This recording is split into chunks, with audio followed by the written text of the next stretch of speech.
tozelokota papier elenge ya Congo Glodidi Asika la mignonne la mignonne Tracy Mbelenga bro Tracy Mbelenga bro kata lokola Dawidi tokwa isi bapete pe ba capacité na biso liboso na yo mosantu topusa liboso ngwende na yo toli kotombola kombo na yo ozali mosantu mosantu mosantu.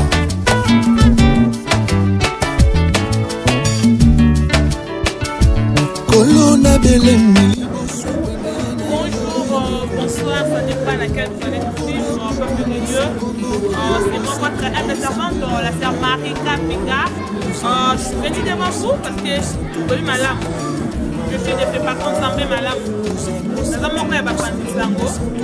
Mais je suis de fait par contre sans malade. Je suis venue juste là pour avoir dansé bino par rapport il y a des autres gens il y a représentante légale maman la biso Amji pour Ewadelen. Oh, il y a aussi des Kokufa, Koleleki, et puis Port Naé déjà et Komaki, Namboka, il y a Kinshasa, et comme les 26, il y a moi au Moussali, et puis par contre, les 27, et pour les Manatata, Raphaël. Et puis on a vu ça ensemble, oh, Moussali, ah, on a 4, il y a France, ouais, bah, et des programmes, on a vu ça beaucoup, on a honoré, pour rendre hommage, la maman a vu ça en Suisse, et pour la Mokolo, il y a vendredi, ouais, Moussali, les 27. Octobre ya moi oto na yim eti ko tako ça maman na biso en plus wa Hélène wa ça représentante légale ya équipe fait parcours l'équipe fait pas partout dans les mondes en fait na Uganda et puis comme na comment déjà na Mboka Kinshasa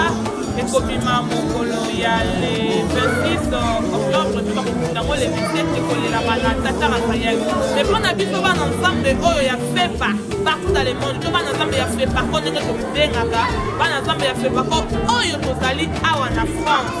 donc ya pour rendre hommage pas ya maman na biso Mokolo ya vendredi les 27 octobre na adresse au bozali ko mona ezan wana na baika na bino tokoya na adresse wana ozanga te yo mona fait pas ko oyo ozalaki ya na kati ya fait pas ko olongwa okenda aza mama na yo kaka mwana soki akolesengaka bibi me mama ndenge akufaki bana fait pas ko nyonso tobengisi bino mokolo ya vendredi le 27 mpona korendre hommage na la servante de Dieu mama Ambiko Ewada Hélène Elvin torendre bahommage ya suka topesa lokumu na nzambe oyo apesaki mpe azwaki na yango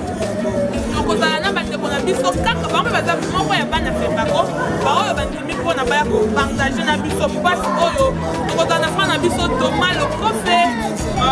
ye mpe akoya mwana ya fembako alobi ke te ifo ya kolela mama na ye frère le frère Thomas Lokofe akozala na biso tokozala mpe na notre frère René Lokwa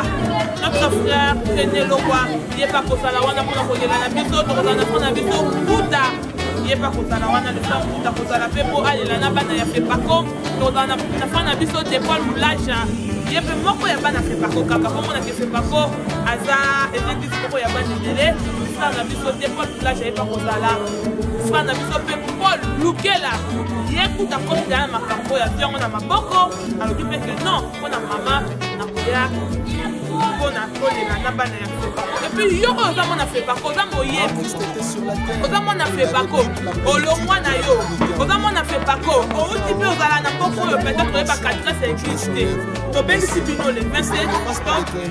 na adresse oyo bozali komona oyo ezali na se na bino wana to mpe banimero oyo eza na se wana bobenga mpona kozwa précision boya ensemble tolela mosali na nzambe torendre bahommage ya suka tokoki kopesa kaka bahommage kaka na koyembela nzambe kozala veye moko monene oyo tokosala basali na nzambe nyonso na baoyo balongwa na fepako bakozala wana boya mpona mpe korendre hommage mpona mama na biso Ambiko Ewada Hélène merci beaucoup na bana nzambe nyonso tokotela bino nga moko mpe la sœur Marika Pinga nakozala wana soki mpo na témoignage na yo opesa mpona église fepako sape malamu mpona mama na biso Ambiko Ewada Hélène to mpona papa na biso apôtre Elvin Abala toza wana mituki kozala notre sœur Olive la caméra woman akozala wana déjà kaka mpona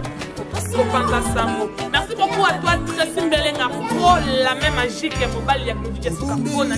On a travaillé dans la collaboration avec pendant Sango by Match Oyo. Et comme la banne est en Zambie, il y a fait par contre, il y a banne en Zambie, il y a fait partout dans le monde. Donc, on a le 27 octobre. Notre adresse, on a fait pour notre rendre hommage à maman Nabiso Antico et Wada Hélène. Que Dieu vous bénisse, on se retrouve les 22. Bye bye.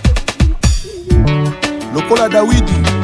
toko ici ba pété, pe ba capacité na biso, liboso na yo mosantu. Topusani liboso ngwende na yo, toli ko tombola kombo na yo. Ozali mosantu, mosantu, mosantu.